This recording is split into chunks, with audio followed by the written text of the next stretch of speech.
tere! Täna räägime sellest, kuidas käima panna ja seadistada 3G Wi-Fi ruuterit. Huawei P260A on 3G Wi-Fi ruuter, mis ühest otsast võtab sisse 3G mobiilse interneti ja teist otsast saab välja Wi-Fi signaali. See tähendab seda, et kui varasemalt oli sul kodus mitu arvutit ja kõik tahtsid kasutada mobiilset internetti, siis igal arvutil pidi olema eraldi 3G modem. Nüüd selle 3G Wi-Fi ruuteriga seda muret enam ei ole.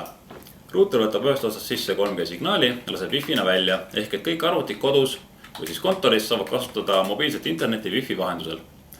Nüüd selleks, et ruuter saaks kasutada mobiilset internetti, tuleb talle sisestada SIM-kaart. Sa võid võtta tavalise Tele2 SIM-kaardi ja sisestada ruuterisse. Seeläbi siis ruuter on võimeline kasutama mobiilset internetti. Nüüd selleks, et ruuterit käima panna, tuleks kõigepealt juhtmed ühendada. Asudes nüüd ruuterile juhtmed külge ühendama, leiame ruuteri küljelt 3 erinevat pistikut. Vasakult lugedes siis esimene on voolupistik, järgmine on võrgukaabel ja kolmas ehk viimane on siis telefonipistik.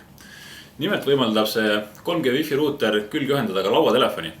Selle sama telefoni, millega sa oled siiamaani teinud siis lauakõnesid.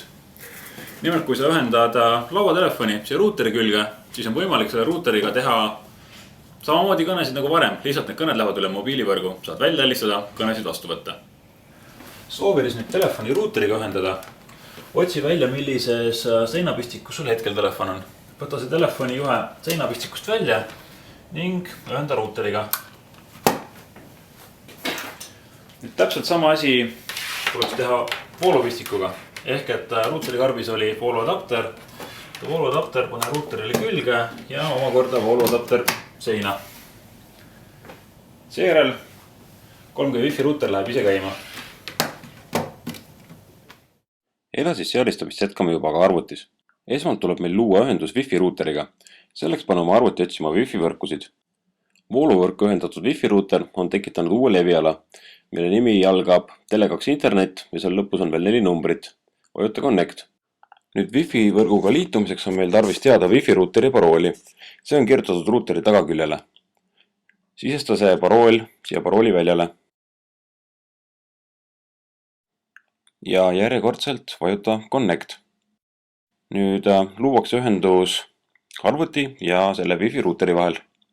Natukene läheb aega, Wi-Fi ruuter annab arvutile IP aadressi ja ongi ühendus loodud. Nii, nüüd avame arvutis veebilehitseja. Ja kirjuta aadressireale aadressiks 192.168.1.1. Sellelt aadressilt vaatab meile vastu ruuteri administreerimisliides. See on see koht, kus saab muuta kõiki ruuteriga seonduvaid seadeid. Siia sisenemiseks on vaja jällegi sisestada parool. Seekord on parooliks admin ja väikesed tähed. Ja vajuta login. Kuna ruuter on tehasest tulles juba vaikimise eelseadistatud, siis meil ei ole väga palju muud teha, kui vajutada järjest next, next, next. Kui sa aga tahad midagi muuta, siis need võimalused on siin olemas. Näiteks saad muuta pöörduspunkti nime. Seda ei ole vaja teha, me jätame selle samaks, aga vähemalt võimalus on olemas. Vajuta next.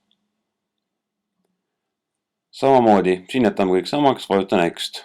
Sa saad muuta näiteks Wi-Fi ruuteri nime. Seda, kuidas ta Wi-Fi võrguna välja näeb, mis nime seal näidatakse. Aga me jätame samaks, next. Samamoodi Wi-Fi ruuteri parooli on võimalik muuta, aga antud juhul jätame samaks, vajuta next.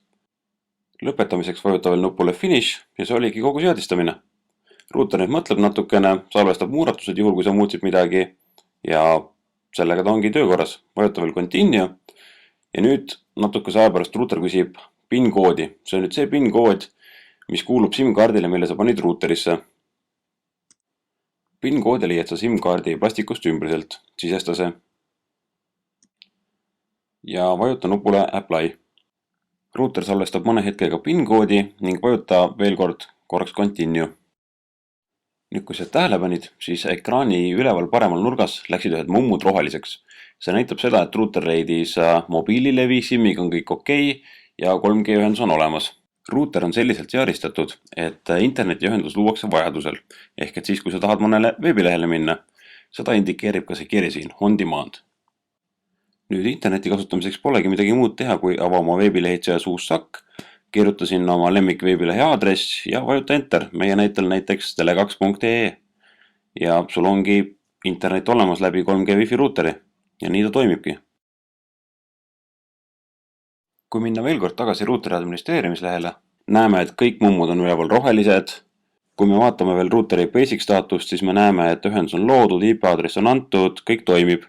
Ja polegi muud kui logout, ehk et me võime selle administreerimissessiooni lõpetada. Sellega ongi 3G Wi-Fi ruuteri esmane seadistamine tehtud. Ruuter on igapäevaseks kasutamiseks valmis. Tänan vaatamast!